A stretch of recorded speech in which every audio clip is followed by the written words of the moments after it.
ಅನಾರೋಗ್ಯಕ್ಕೆ ತುತ್ತಾಗಿರುವ ಕಾಡಾನೆ ಸಿದ್ಧನ ಆರೋಗ್ಯ ಪರಿಸ್ಥಿತಿ ಸಂಪೂರ್ಣವಾಗಿ ಈಗ ಬಿಗಡಾಯಿಸಿದೆ. ಸಿದ್ಧನನ್ನ ಮೇಲೆತ್ತೋಕೆ ಅಂತ ಕ್ರೇನ್ ತರಲಾಗಿತ್ತು. ಆ ಮೂಲಕ ಪ್ರಯತ್ನ ಕೂಡ ಪಡಲಾಯಿತು. ಆದರೆ ಯಾವುದೇ ಪ್ರಯೋಜನ ಮಾತ್ರ ಆಗ್ತಿಲ್ಲ. ಏಕೆಂದರೆ ಎದ್ದು ನಿಲ್ಲೋದಕ್ಕೆ ಆಗದಷ್ಟು ನಿತ್ರಾಣಗೊಂಡಿದ್ದಾನೆ. ಕಾಡಾನೆ ಸಿದ್ಧನ 4 ಕಾಲುಗಳು ಕೂಡ ಇದೀಗ ಸ್ವಾಧೀನ ಕಳ್ಕೊಂಡಿದೆ. ನೋವಿನಿಂದ ಸಿದ್ಧ ಘೀಳಿಡ್ತಾ ಇದ್ದಾನೆ. ಈ ಸಂದರ್ಭದಲ್ಲಿ ಸ್ಥಳದಲ್ಲೇ ಇದ್ದ ಕನ್ನಡ ಪರ ಹೋರಾಟಗಾರ ವಾಟಾಳ್ ನಾಗರಾಜ್ ಅರಣ್ಯ ಅಧಿಕಾರಿಗಳು ಹಾಗೂ ವೈದ್ಯರ ವಿರುದ್ಧ ತಮ್ಮ ಆಕ್ರೋಶವನ್ನು ಹೊರಹಾಕಿದ್ರು.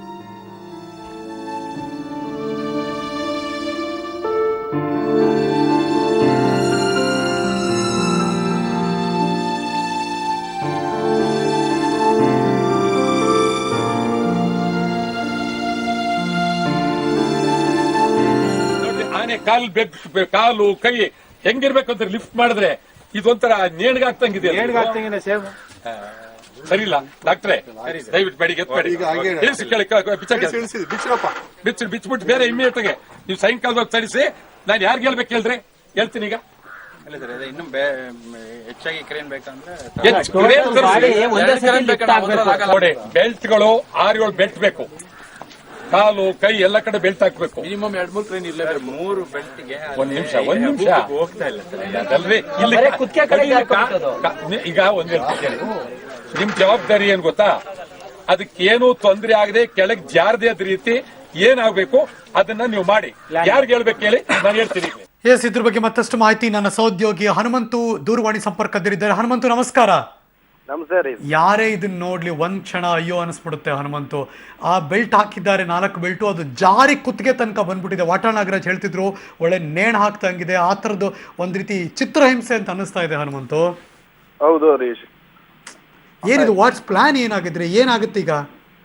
ಹರೀಶ್, ಈಗಾಗಲೇ ಏನು ಬನ್ನೇರ್ಘಟ್ಟದಿಂದ ಬಂದಿರತಕ್ಕಂತ ವೈದ್ಯರು ಒಂದು ಕೆಲವರು ಅಂದ್ರೆ ಅದಕ್ಕೆ ಗ್ಲೂಕೋಸ್ ನೀಡುವಂತದ್ದು, ಜೊತೆಗೆ ಒಂದು ಜೀವ ನಿರೋಧಕ ಚುಚ್ಚುಮದ್ದನ್ನ ನೀಡುವಂತದನ್ನ ನಡೆಸಿದ್ದು.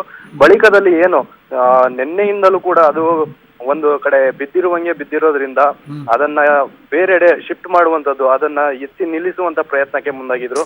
ಏನೋ ಒಂದು ಕ್ರೈನ್ ಮೂಲಕ ಅದಕ್ಕೆ ಆ ಬೆಲ್ಟ್ ಅನ್ನ ಹಾಕಿ ಎತ್ತಿ ನಿಲ್ಲಿಸುವಂತ ಪ್ರಯತ್ನ ಮಾಡಿದ್ರು. ಆದ್ರೆ ಈ ಬೆಲ್ಟ್ ಜಾರಿ ಅದಾಗ ಕುತ್ತಿಗೆ ತನಕ ಬಂದಿದ್ರಿಂದ ಒಂದು ನೇಣು ಬಿಗಿದ ಸ್ಥಿತಿಯಲ್ಲಿ ಅದಕ್ಕೆ ಒಂದು ನೋವಾಗ್ತಾ ಇರುವಂತದನ್ನ ಕಂಡು ಬಂತು. ಈ ಸಂದರ್ಭದಲ್ಲಿ ಸ್ಥಳದಲ್ಲೇ ಇದ್ದಂತ ವಾಟಾಳ್ ನಾಗರಾಜ್ ಅವರು ಏನು ಅರಣ್ಯ ಅಧಿಕಾರಿಗಳ ಜೊತೆಗೆ ಏನು ಇದ್ದಂತ ವೈದ್ಯ ಅಧಿಕಾರಿಗಳ ಜೊತೆಗೆ ಮಾತಿನ ಚಕಮಕಿ ನಡೆಸಿದ್ರು ಹರೀಶ್. ಒಂದ್ ರೀತಿ ಅದೊಂಥರ ಮೂಕ ರೋದನೆ ಆಗ್ಬಿಟ್ಟಿದೆ. ನಮ್ಗೆ ಯಾರಿಗೂ ಅರ್ಥವಾಗಲ್ಲ, ಬಟ್ ಆದ್ರೆ ನೋವಾಗ್ತಿರೋದು ಗೊತ್ತಾಗ್ತಿದೆ. ಬಹುಶಃ ನಿನ್ನೆ ಮೊನ್ನೆ ಆಗದಿದ್ದೇನಪ್ಪ ಅಂದ್ರೆ ಈಗ ಪೇನ್ ಆಗ್ತಿದೆ ಅಂತ ನಮ್ಗೆ ಗೊತ್ತಾಗ್ತಿದೆ. ಬಿಕಾಸ್ ಜೋರು ಮಟ್ಟದಲ್ಲಿ ಗೀಳಿಡ್ತಾ ಇದೆ ಆನೆ ಈಗ. ಹೌದು ಹರೀಶ್, ಅದಕ್ಕೆ ಗೀಳಿಡ್ಲಿಗೂ ಒಂದು ಏನು ಗೀಳಿಡ್ಲುವಂತ ಒಂದು ನೋವಿನ ಯಾತನೆ ಹೊರ ಹಾಕುವುದಕ್ಕೂ ಕೂಡ ಅದಕ್ಕೆ ಸಾಧ್ಯವಾಗ್ತಾ ಇಲ್ಲ. ಏನು ನಿನ್ನೆಯಿಂದಲೂ ಕೂಡ ಏನು ನಮ್ಮ ಪಬ್ಲಿಕ್ ಟಿವಿ ಅವರು ನಡೆಸ್ತಾ ಇರ್ತಕ್ಕಂಥ ಸಿದ್ಧನ ಜೊತೆ ಒಂದು ದಿನ ನಾವು ಕಾಲ ಕಳೆದು ಅದರ ಒಂದು ಆರೋಗ್ಯ ಸ್ಥಿತಿಯನ್ನ ನೋಡ್ತೇವೆ, ಅದರ ಯಾವ ರೀತಿಯಲ್ಲಿ ಚಿಕಿತ್ಸೆಯನ್ನ ನೀಡ್ತಾ ಇದ್ದಾರೆ ಅನ್ನತಕ್ಕಂಥ ಒಂದು ಅಭಿಯಾನವನ್ನು ನಡೆಸಿದ್ವಿ. ಆ ಸಂದರ್ಭದಲ್ಲೂ ಕೂಡ ಅದೊಂದು ಆನೆ ಏನು ಸುತ್ತ ತನ್ನ ಒಂದು ಬಿದ್ದಿರುವಂತ ಸ್ಥಳದಲ್ಲಿ ವೃತ್ತಾಕಾರವಾಗಿ ಸುತ್ತುತ್ತಲೇ ಇತ್ತು. ಆದ್ರೆ ಪಕ್ಕಕ್ಕೆ ಸರಿಯುವಂತದ್ದು ಎದ್ದು ನಿಲ್ಲುವಂತ ಒಂದು ಪ್ರಯತ್ನವನ್ನ ಮಾಡ್ಲೇ ಇಲ್ಲ. ಅದ ನಂತರದಲ್ಲಿ ಏನು ನೆನ್ನೆ ಕೂಡ ಗ್ಲೂಕೋಸ್ ನೀಡಿದ್ರು, ಇವತ್ತು ಕೂಡ ಗ್ಲೂಕೋಸ್ ನೀಡಿದ್ರು. ಆದ್ರೆ ಯಾವುದೇ ರೀತಿಯಾದಂತ ಪರಿಣಾಮಕಾರಿ ನಮಗೆ ಗೊತ್ತಾಗಿದ್ದೇನಪ್ಪಾ ಅಂದ್ರೆ ಸಿದ್ಧನ ಬಲಗಾಲ್ ಏನಿದೆ ಅದು ಊತ ಆಗಿದೆ, ಅಲ್ಲಿ ಕ್ಯೂ ಕಟ್ಕೊಂಡಿದೆ, ಅದು ಕುಂಟ್ತಾ ಇದೆ ಅಂತ. ಈಗ ಬರ್ತಿರೋ ಮಾಹಿತಿ ಪ್ರಕಾರ 4 ಕಾಲುಗಳು ಕೂಡ ಸ್ವಾಧೀನ ಕಳ್ಕೊಂಡಿರೋ ತರ ಕಾಣಿಸ್ತಾ ಇದೆಯಲ್ಲ ಹನುಮಂತು? ಹರೀಶ್, ಮುಖ್ಯವಾಗಿ ಆನೆ ದಿನವೊಂದಕ್ಕೆ 250 ಲೀಟರ್ ನೀರನ್ನ ಸೇವನೆ ಮಾಡುತ್ತೆ. ಇನ್ನು ಜೊತೆಗೆ ಆಹಾರದಲ್ಲಿ ಮಿನಿಮಮ್ ಅಂದ್ರೂ 500 kg ಆಹಾರವನ್ನ ತಿನ್ನುತ್ತೆ. ಸಾಮಾನ್ಯವಾಗಿ ಆರೋಗ್ಯವಾಗಿರುವಂತಹ ಒಂದು ಆನೆ. ಆದ್ರೆ ಈ ಒಂದು ಆನೆ ಕೇವಲ ಪ್ರತಿನಿತ್ಯ 50 ಲೀಟರ್ ನೀರು ಕುಡಿಯುವಂತದ್ದು, ಜೊತೆಗೆ ಕೊಟ್ಟಷ್ಟು ಆಹಾರವನ್ನ ಮಾತ್ರ ಸೇವನೆ ಮಾಡ್ತಾ ಇರುವಂತಹ ಸ್ಥಿತಿಯಲ್ಲಿರೋದ್ರಿಂದ ಆನೆಯಲ್ಲಿ ಬಲಹೀನತೆ ಕಡಿಮೆಯಾಗಿರುವಂತದ್ದು, ಜೊತೆಗೆ ಆರೋಗ್ಯ ಸ್ಥಿತಿ ಸುಧಾರಿಸುವಂತ ಯಾವುದೇ ಲಕ್ಷಣಗಳು ಕೂಡ ಕಂಡು ಬರ್ತಾ ಇಲ್ಲ. ಹಾಗಾಗಿ ಅದು ನಿತ್ರಾಣಗೊಂಡಿದ್ದು ಮೇಲೆ ಹೇಳುವುದಕ್ಕೆ ಅಸಾಧ್ಯವಾಗಿರುವಂತದ್ದು. ಏನು ಈಗಾಗಲೇ ಬಲಗಾಲು ಮೂಳೆ ಮುರಿತಕ್ಕೆ ಒಳಗಾಗಿ 57 ದಿನಗಳೇ ಕಳೆದು ಹೋಗಿದೆ. ಮೊದಲಿಗೆ ಏನು ಈ ಒಂದು ಆನೆಗೆ ಚಿಕಿತ್ಸೆ ನೀಡಿದ್ರೆ ಬದುಕುವಂತ ಸಾಧ್ಯತೆಗಳಿತ್ತು. ಆದ್ರೆ ಈಗಿನ ಪರಿಸ್ಥಿತಿಯಲ್ಲಿ ಯಾವ ರೀತಿಯಾದಂತ ಚಿಕಿತ್ಸೆ ನೀಡಬೇಕು ಅನ್ನತಕ್ಕಂಥದ್ದು ಏನು ವೈದ್ಯಾಧಿಕಾರಿಗಳಿಗೂ ಕೂಡ ಒಂದು ತಲೆನೋವಾಗಿರುವಂತದ್ದು ಪ್ರಶ್ನೆ ಬಂದಿದೆ ಹರೀಶ್. ಏನ್ ಹನುಮಂತು ಹಂಗಂದ್ರೆ ಬಿಕಾಸ್ ಅಲ್ಲೀಗ ಅರಣ್ಯಾಧಿಕಾರಿಗಳು ವೈದ್ಯಾಧಿಕಾರಿಗಳಿಗೆ ಅಂದ್ರೆ ವೆಟರ್ನರಿ ಡಾಕ್ಟರ್ಸ್ಗಳಿಗೆ ಇದರದ ಟ್ರೀಟ್ಮೆಂಟ್ ಏನು ಮತ್ತೆ ಅದರ ಅನಾಲಿಸಿಸ್ ಇನ್ನೂ ಮಾಡೋಕ್ಕಾಗಿಲ್ವ ಆಗಿದ್ರೆ? ಹರೀಶ್, ಏನು ಕಳೆದ ಶುಕ್ರವಾರದಿಂದ ಸೋಮವಾರದ ತನಕ ಏನು ಅಸ್ಸಾಂನಿಂದ ಬಂದಿದ್ದಂತಹ ವೈದ್ಯರಾದಂತಹ ಕುಶಾಲ್ ಶರ್ಮಾ ಜೊತೆಗೆ ಕೇರಳದಿಂದ ಬಂದಿದ್ದಂತಹ ಅರುಣ್ ಜುಕಾಲ್ ಅವರ ನೇತೃತ್ವದಲ್ಲಿ 4 ದಿನಗಳ ಕಾಲ ಒಂದು ಪ್ರಥಮ ಹಂತದ ಚಿಕಿತ್ಸೆಯನ್ನ ನೀಡಲಾಗಿತ್ತು. ಆ ಬಳಿಕ ಆ ಒಂದು ಆನೆಯಲ್ಲಿ ಏನು ಮೊದಲನೇ ದಿನ ಶುಕ್ರವಾರ ನೀಡಿದಂತಹ ಒಂದು ಚಿಕಿತ್ಸೆಯಲ್ಲಿ ಆನೆ ಸುಧಾರಿಸುತ್ತೆ, ಅದರ ಆರೋಗ್ಯ ವೃದ್ಧಿಯಾಗುತ್ತೆ ಅನ್ನತಕ್ಕಂತ ಭಾವನೆಗಳು ಎಲ್ಲರಲ್ಲಿ ವ್ಯಕ್ತವಾಗಿದ್ವು. ಜೊತೆಗೆ ಏನು ಚುಚ್ಚುಮದ್ದು ನೀಡಿ ಅದಕ್ಕೆ ಆರೋಗ್ಯ ಒಂದು ನೋವು ನಿವಾರಕ ಇಂಜೆಕ್ಷನ್ಗಳನ್ನ ನೀಡಿ ಆ ಒಂದು ಆನೆಗೆ ಸುಧಾರಣೆಯನ್ನ ಮಾಡಲಾಗಿತ್ತು. ಆದ್ರೆ ಆ ನಂತರದಲ್ಲಿ ಆದಂತ ಒಂದು ಕೆಲವಾರು ಬದಲಾವಣೆಗಳಿಂದಾಗಿ ಆನೆ ಮೇಲೇಳಲಾಗಂತ ಒಂದು ಪರಿಸ್ಥಿತಿಗೆ ಹನುಮಂತು ನನ್ನ ಕೊನೆ ಪ್ರಶ್ನೆ, ಹೋಪ್ಸ್ ಇದೆಯಾ? ಹರೀಶ್, ಈಗಾಗಲೇ ಏನು ಅಸ್ಸಾಂನಿಂದ ಬಂದಿದ್ದಂತ ಕುಶಾಲ್ ಶರ್ಮಾ ಅವರೇ ನೀಡಿರುವಂತದ್ದು ಕೇವಲ 30% ಮಾತ್ರನೇ ಆನೆಗೆ ಬದುಕುತ್ತೆ ಅನ್ನೋದಂತ ನೀಡಿದ್ದಾರೆ. ಆದ್ರೆ ಅವರು ಹೋದಂತ ಬಳಿಕದಲ್ಲಿ ನಡೆದಿರುವಂತ ಕೆಲವಾರು ಬದಲಾವಣೆ ಜೊತೆಗೆ ಏನು ಅಲ್ಲಿ ಮಂಚನ ಬೆಲೆ ಹಿನ್ನೀರಿನ ಜಲಾಶಯದಲ್ಲಿ ಇದ್ದಂತ ಆನೆಯನ್ನ ಲಿಫ್ಟ್ ಮಾಡ್ಲಿ ಹೊರಭಾಗಕ್ಕೆ ತಂದಿದ್ರು. ಈಗ ಏನ್ ಸದ್ಯದಲ್ಲಿ ಇರುವಂತ ಪರಿಸ್ಥಿತಿಯನ್ನ ನಾವು ಗಮನಿಸೋದೇ ಆದ್ರೆ ಹೀಗೆ ಅಂತ ಹೇಳಲಿಕ್ಕೆ ಬರೋದಿಲ್ಲ. ಆನೆಯ ಬದುಕಲಿ ಗೊತ್ತಾಗ್ತಿದೆ ಅನ್ಸುತ್ತೆ, ಚಿಂತಾಜನಕವಾಗ್ತಾ ಇದೆ ಅಂತ ಮಾತ್ರ ಗೊತ್ತಾಗ್ತಾ ಇದೆ ಅನ್ಸುತ್ತೆ. Thank you so much Hanumanthu, ಈ ಕ್ಷಣದ ಎಲ್ಲ ಮಾಹಿತಿಗಾಗಿ. ಜೊತೆಗೆ ಸಿದ್ಧನ ಆರೋಗ್ಯ ಕುರಿತ ಹಾಗೆ ಘಟನಾ ಸ್ಥಳದಿಂದ ನಮ್ಮ ಪ್ರತಿನಿಧಿ ರಾಕೇಶ್ ಕೂಡ ಪ್ರತ್ಯಕ್ಷ ವರದಿ ಮಾಡಿದ್ದಾರೆ. ಅವ್ರು ಏನ್ ಮಾತಾಡಿದ್ರು, ಏನೆಲ್ಲ ತೋರಿಸ್ತಾ ಇದ್ದಾರೆ, ಲೆಟ್ಸ್ ಟೇಕ್ ಎ ಲುಕ್. 2 ದಿನಗಳಿಂದ ನಿತ್ರಾಣನಾಗಿ ಧರೆಗೆ ಉರುಳಿದಂತಹ ಸಿದ್ಧನಿಗೆ ಇವತ್ತು ಸೂಕ್ತ ರೀತಿಯಂತಹ ಯೋಗಕ್ಷೇಮವನ್ನು ವಿಚಾರಿಸುವ ಚಿಕಿತ್ಸೆ ನೀಡುವ ಕೆಲಸವನ್ನು ಮಾಡಲಾಗ್ತಿದೆ. ಕ್ರೇನ್ ಮುಖಾಂತರ ಆತನನ್ನ ಮೇಲೆತ್ತಿ ಲಿಫ್ಟ್ ವ್ಯವಸ್ಥೆಯ ಒಂದು ಆಸರೆಯಲ್ಲಿ ಆತನನ್ನು ನಿಲ್ಲಿಸುವ ಪ್ರಯತ್ನವನ್ನು ಮಾಡ್ತಿದ್ದಾರೆ.